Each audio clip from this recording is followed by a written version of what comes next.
രാവിലെ തന്നെ പത്രം കിട്ടിയപ്പോൾ ഞാൻ വായിച്ചു, അത് ഓടി വന്നാ ഇതിനുള്ളിൽ നോക്കി. ആശാ വർക്കർമാർക്ക് ഏറ്റവും നല്ല രീതിയിൽ ആനുകൂല്യങ്ങൾ നൽകിയിട്ടുള്ള സംസ്ഥാനമാണ് കേരളം. ഇവിടെ പറയുന്ന നിനക്കില്ലേലും കേൾക്കുന്ന എനിക്കില്ലടാ ഒരു ചളുപ്പ്. അതിൽ LDF ഗവൺമെന്റ് അഭിമാനപൂർവ്വം പറയാൻ പറ്റും, നല്ല നടപടികളാണ് എടുത്തിട്ടുള്ളത്. നാണമില്ലാത്തവന്റെ പ്രശ്നത്തിൽ ഒരു ആല് കളിച്ചാൽ അതും അവനൊരു തണലാണെന്ന് പറഞ്ഞിട്ടുണ്ട്. കേന്ദ്ര ഗവൺമെന്റിന്റെ സഹായം കിട്ടുക എന്നുള്ളത് പ്രധാനമാണ്. കേന്ദ്ര സഹായം ലഭിക്കുകയാണെങ്കിൽ കേന്ദ്ര സഹായം ലഭിക്കണം.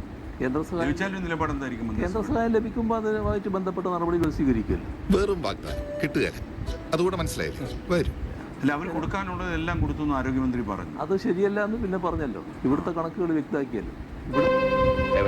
ചിന്താഗതി എന്ന് പറഞ്ഞ് അമർന്നിരിക്കുന്ന ഭരിക്കുന്ന ഈ ഭരണകൂടം തൊഴിലാളി വർഗത്തിന്റെ, അധ്വാനിക്കുന്നവരുടെ പേരിൽ സ്ഥാനാരോഹണം ചെയ്ത ഈ വർഗത്തിന്റെ ശവപ്പെട്ടിയുടെ അവസാനത്താണിയും പിണറായി സർക്കാർ അടിച്ചു കഴിഞ്ഞു. ഇവിടെ കിടന്നുണ്ടല്ലോ മൂക്കുകൊണ്ട്